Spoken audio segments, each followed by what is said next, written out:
name's Jim Harding. I'm the head of premium sales, service and operations for Arsenal Football Club. What that means is I look after the 9,000 people who attend the Emirates Stadium for every home game and make sure they have a fabulous time, and I'm responsible for the sales, the service and the operational delivery in all of the premium areas at Arsenal Football Club.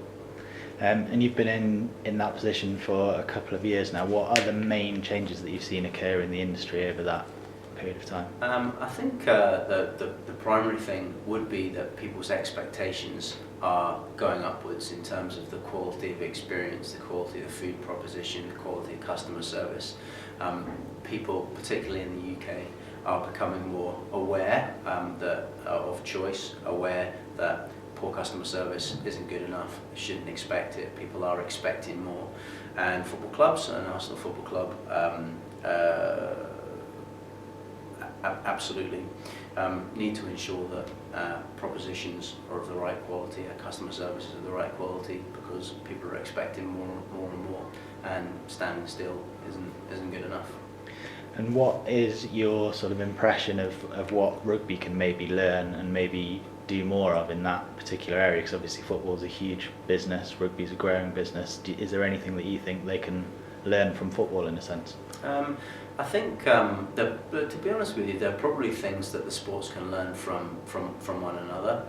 They are very different, but at the same time, the principle is the same. People are buying a premium experience because they want the right environment to entertain their clients in, to interact with their clients in, and you need to create that.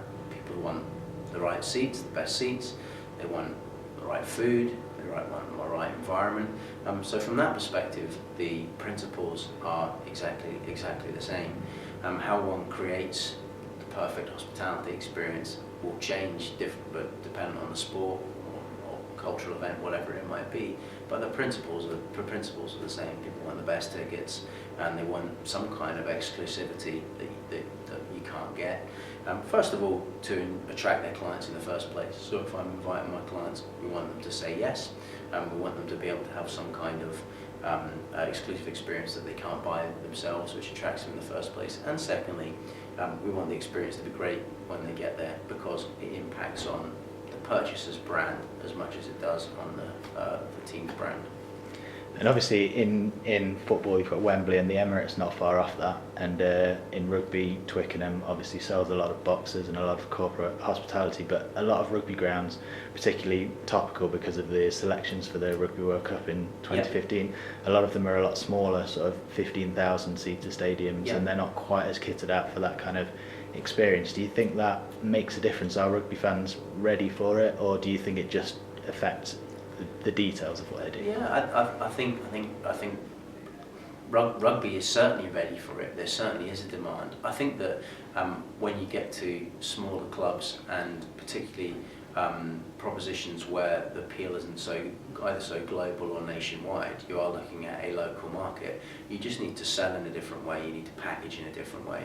So for a rugby club that is in a town in the north of England, for argument's sake, they're fairly unlikely to be attracting corporate hospitality spend from a bank that just has a large branch in London. It's about engaging with local businesses, finding price points that work for local businesses, that are realistic with regards to the quality of the proposition on the pitch, and also the quality of the surroundings that you've got, and being creative in terms of using your space wisely. If your dining rooms are not 5-star and you don't have the income to make them 5-star, don't try and do 5-star food, because you're going to get disjoint between the elements of the experience. So if your surroundings lend themselves best well to a rustic experience, deliver a rustic experience, make it a rugby den or whatever it might be, but find stuff that's appropriate to your surroundings and make it at a price point that will be right for the local market.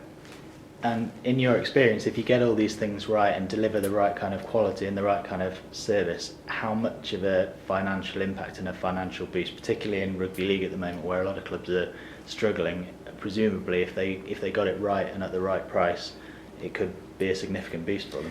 Absolutely. I mean,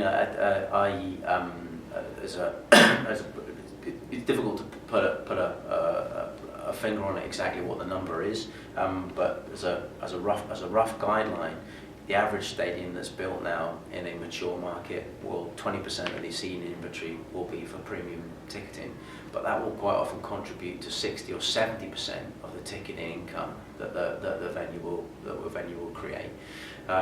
So from that perspective, if you can get it right, if you can attach a premium to a certain number of the tickets and get people to buy into it, can make a massive difference to top line and, more importantly, bottom line on a basis that's quite often high margin.